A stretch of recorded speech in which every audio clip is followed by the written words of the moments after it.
Thanks for joining. This is Nico from Rambling on the Contrary, and today I wanted to talk on the subject of digital censorship on social media platforms. Since this is such an expansive topic, I'm going to be focusing specifically on YouTube, as there have been some recent developments that I've found to be quite interesting. The ultimate goal of this conversation is to show how YouTube began to have an issue with censorship to begin with, as well as to show you the current state of the platform when it comes to the subject of free speech. To quickly catch up the unaware up to speed, YouTube is a US online video sharing platform that is currently owned and operated by Google, which is owned by Alphabet Inc., the fourth largest corporation in the world by market capitalization. Since about 4 years ago, YouTube shifted their primary focus regarding their shared content on their platform to be more family friendly. This has been seen as significant at the time because at the time, up until this point, YouTube was essentially a pit of endless possibilities with videos that covered the entire spectrum. This dramatic shift was important in order to be able to steadily draw in advertisers. With more advertisers on the platform, YouTube makes more money. The art of monetization was important for them moving forward. So many content creators that made videos that mainly targeted adults, and arguably the people who made the site have the required draw that enabled its growth, were the most affected by this alteration. Like on the site, for example, it lists Philip DeFranco as one of the people that were affected, one of the many. So there were no set rules for how to make sure your video would be guaranteed to be monetized. So many creators scrambled to change their approaches and slowly learned over time what was acceptable and what wasn't. If your video is 15 minutes long and one wrong word is uttered, it could be slapped with a demonetized label, and all the time and energy that went into its production would no longer be rewarded with money, even if the video trends and gets millions of views. So within a year after this change, the famous content creator PewDiePie made a video that rounded the news media after he said something in the video that was considered to be hate speech. This incident exposed the issue of what happens when a content creator makes a video that is interpreted as socially unacceptable and ultimately gets associated with the ad that played before it began.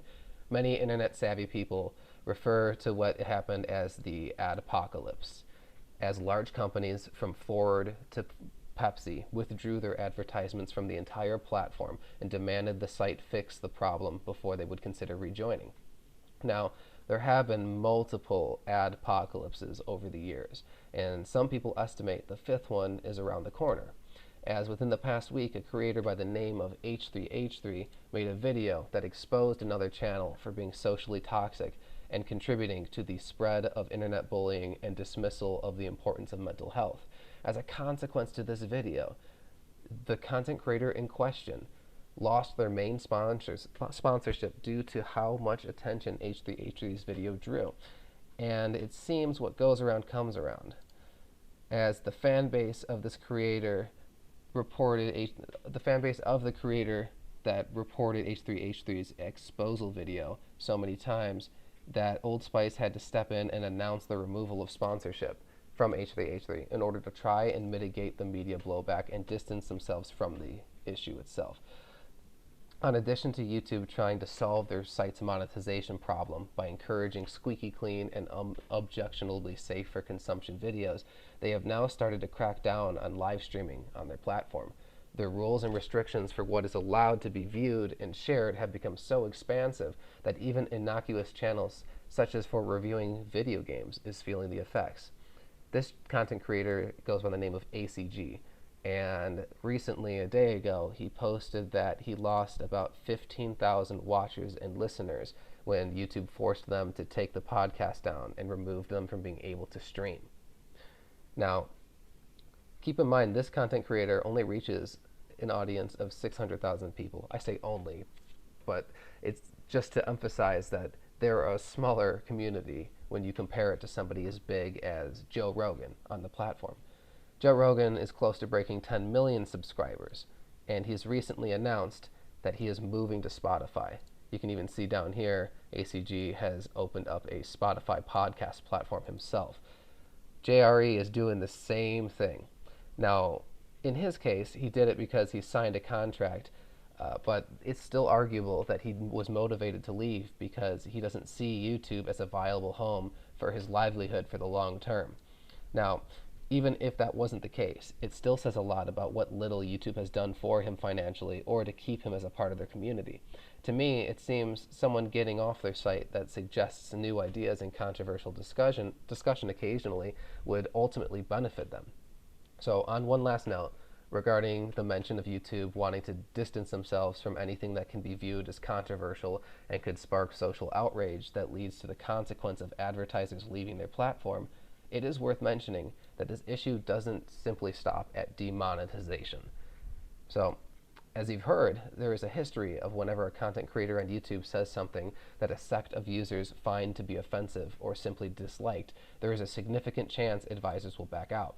But as talked about by Joe Rogan in this particular video here, YouTube is going as far as removing content off of their site that they feel may negatively impact this delicate balance that they've managed to establish with advertisers.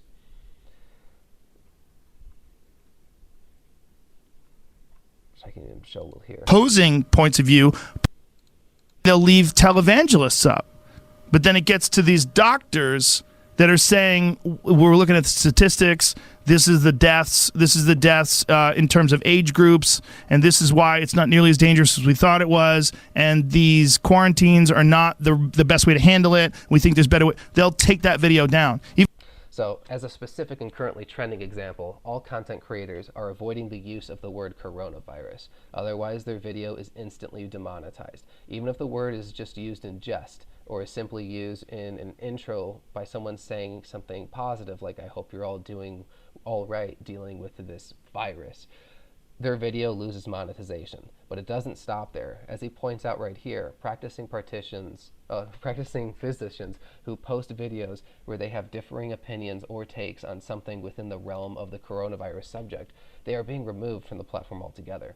Flat Earth videos, anti-vaccination videos, as well as several other conspiracy-related subjects are allowed to still exist on the platform to be viewed and consumed.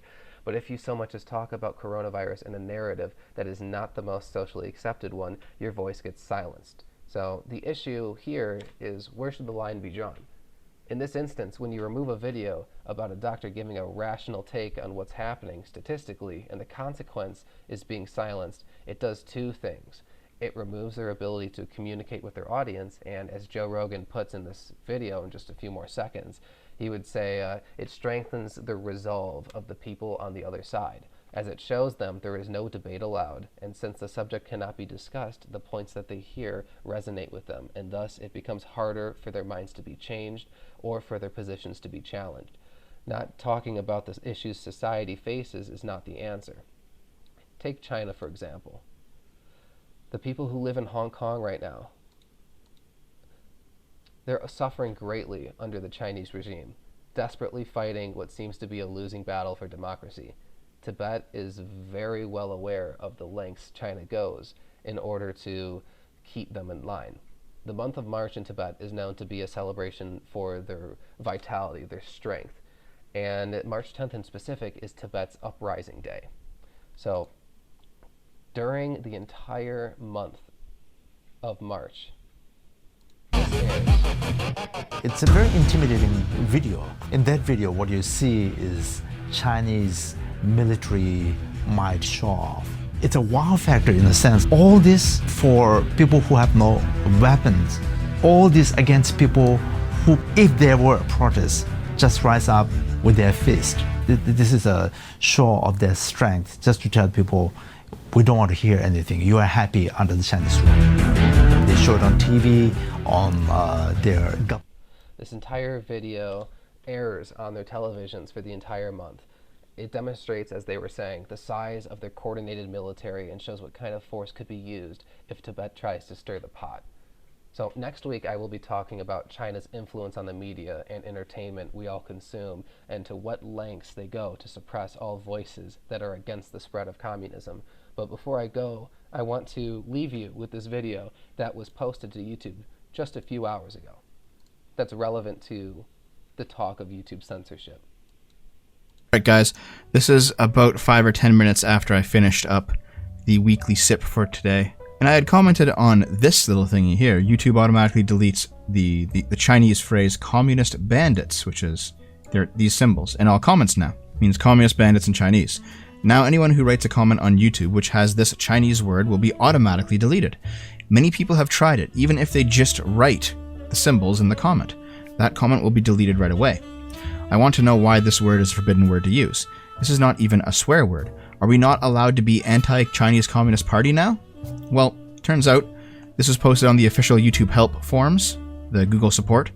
There are no replies, and the question is locked and replying has been disabled. So perhaps we should actually see if this is the case.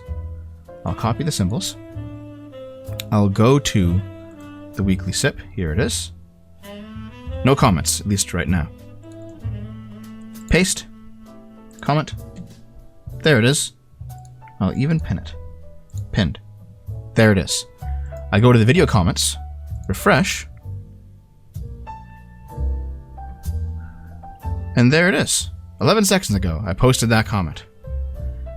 And Yiz and Schnitzel have also posted some comments as well. Oh, the live chat was disabled and SFO's comments about redacted are not appearing. YouTube censorship confirmed. Is the live chat not appearing? I don't see it. Look, it's not there. Let's refresh. Oh, no live chat. And my comment's gone. My pinned comment. I mean, it's still here. I refresh. It's gone. So it's true. If you comment that stuff, YouTube simply takes it down and ignores it. If it's in the live chat, they simply delete the chat. YouTube is finally beginning to buckle under the weight of Communist China's censorship policies. YouTube's censorship is starting to draw comparisons to Communist China and their methods of preventing free speech and the pursuit of knowledge. By demonetizing videos that do not fit their exact criteria, removing videos that are based in logic or fact, but represent a viewer opinion that is not widely accepted, and going as far as censoring and removing your voice altogether if you utter the wrong words, it spells doom for our society. This is only the beginning. Fight for your right to have an opinion and don't stop thinking critically. Thanks again for listening, and I hope you all take care. Thanks again.